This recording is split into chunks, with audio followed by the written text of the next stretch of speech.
Alastu birabbikum, kamu lupa enggak kalau aku ini Tuhanmu? Nyawa jawab, qalu bala syahidna ya Allah, aku jadi saksi engkau Allah. Fanfukhur ruh, maka ditirup ke dunia. Lah di dunia ditampani oleh daging. Daging apa? Daging yang diproduksi oleh bapak dan ibu dari sisa makanan yang paling bagus, namanya nutfah. Ini kan sari makanan dunia. Punya bapak, punya ibu dicampur, titipkan di rahim ibu. Makanya perempuan itu namanya sawah. Nisaukum harsul lakum, perempuan itu sawah karena tempat menanam. Jadi sampean nggak bisa mengingkari kodrat sebagai tempat menanam. Tempat menanam. Jadi sampean itu sawah. Laki-laki ini yang punya sawah. Makanya sampean laki-laki harus tahu, kalau sawah pengen tanamannya bagus, jangan terlalu banyak sampah dan banyak rumput. Maka perempuan kalau pengen tanamannya bagus, bersihkan. Seperti sawah tanpa rumput dan tanpa sampah. Agar bersih, kalau sudah tumbuh jerawat, masukin salon. Begitu. Perempuan itu harus selalu bersih karena tanamannya biar bagus. Nah itu tugas laki-laki, belikan lipstik, belikan bedak. Tangannya nggak boleh kasar, belikan mesin cuci. Tubuhnya nggak boleh pengap, belikan AC. Loh, makanya qawwamuna 'alan nisa itu nggak boleh dilupakan. Kadang ini nggak disampaikan kepada seorang laki-laki. Makanya karena kiainya biasanya laki-laki, itu nggak disampaikan perempuan seperti sawah. Iya, jadi laki-laki ngerti betul ini sawah, harus benar-benar diperbaiki, tidak boleh kotor, tidak boleh ini. Belikan lipstik yang bagus.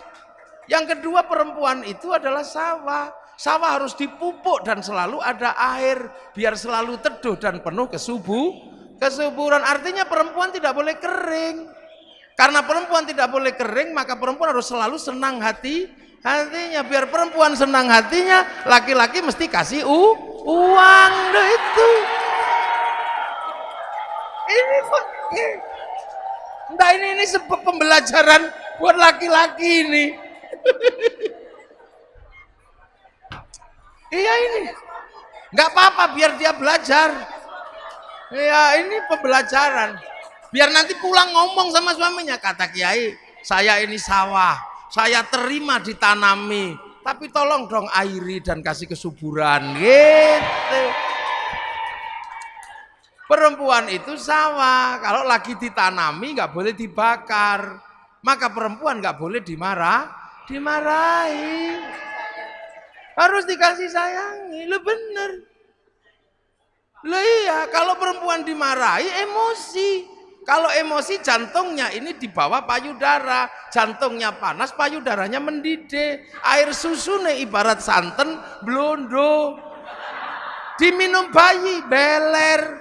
Makanya kalau teteknya nggak sehat, bayinya bengek. Maka ada istilah tetek bengek.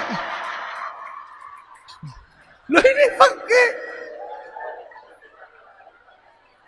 Loh ini harus benar-benar ditanam dulu.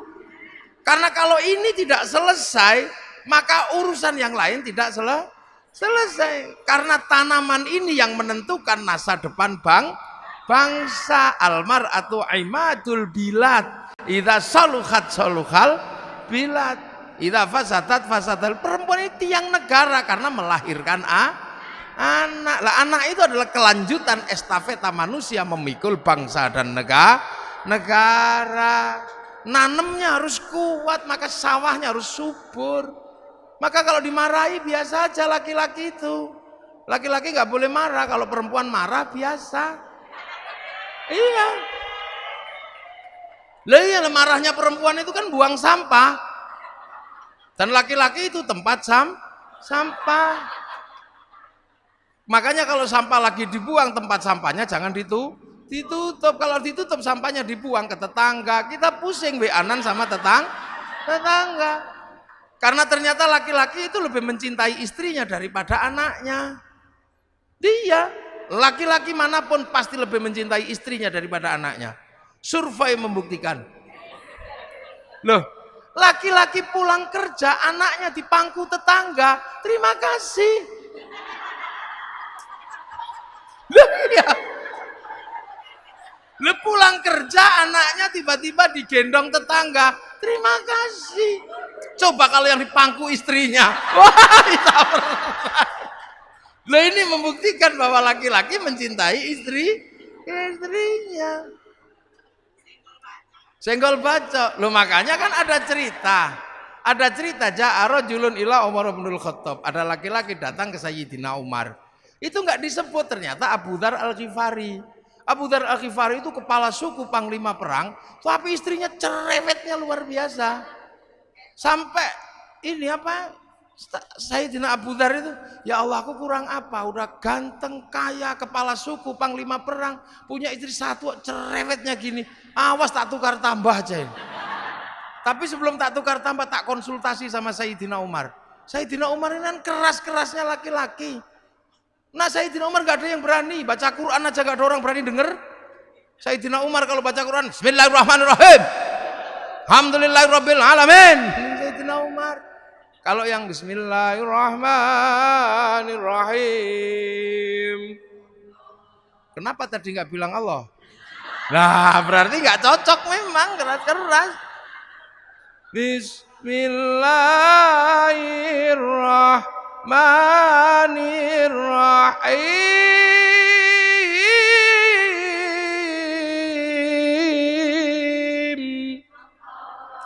Itu Sayyidina Ali. Kalau Sayyidina Umar, Bismillahirrahmanirrahim, Allah. Kalau khutbah itu pedangnya, ittaqillah. Sak masjid gini semua.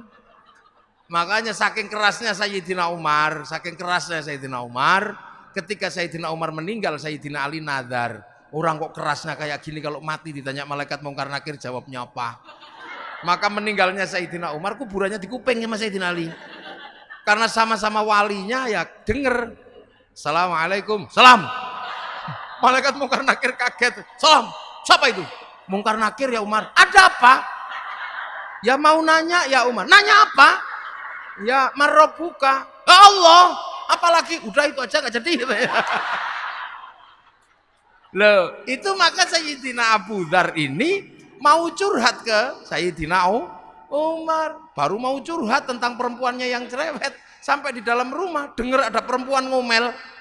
Ternyata Bunyai Atikoh lagi ngomeli Sayyidina Umar. Sayyidina Abu Dzar, podo tiba. Selesai ngomel, Assalamualaikum, salam. Siapa itu?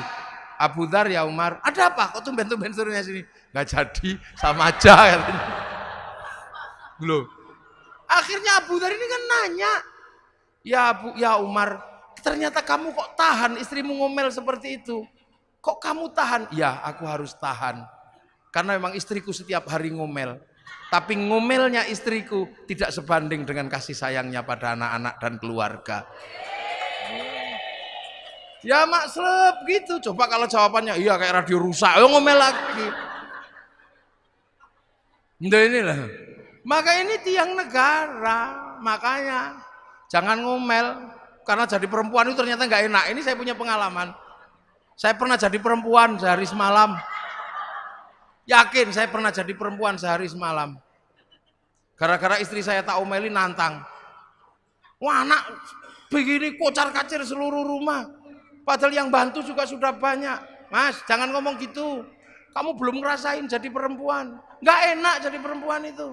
Akhirnya saya emosi. Ya sudah, gantian saya jadi perempuan. Ya sudah, hitam di atas putih saya sama istri saya.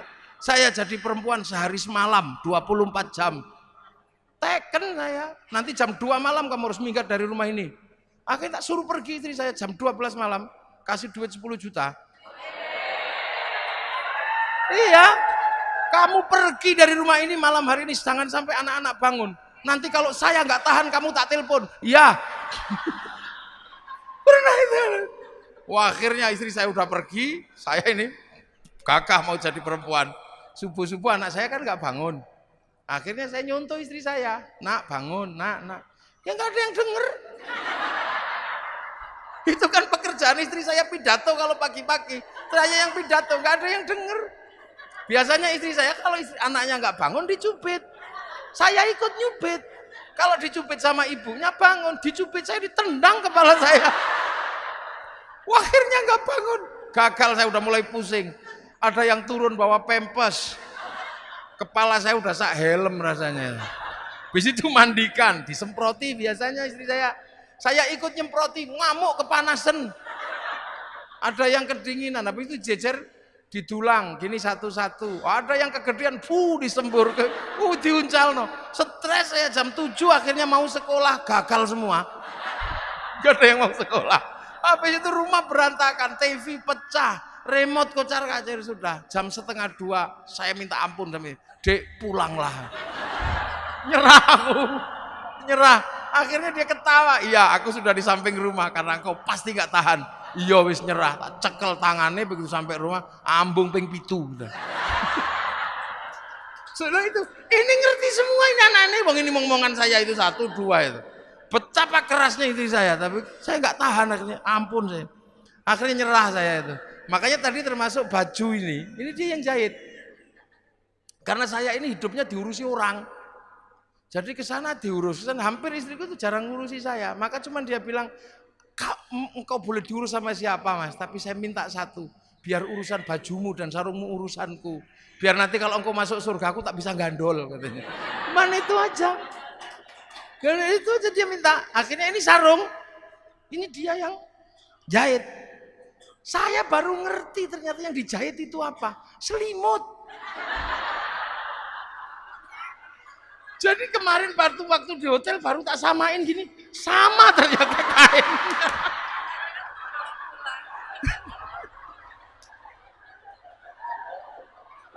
Jadi dia punya kebiasaan beli selimut untuk digelar di ranjang itu. Nanti setelah itu dia cuci, terus dijadikan sarung ini.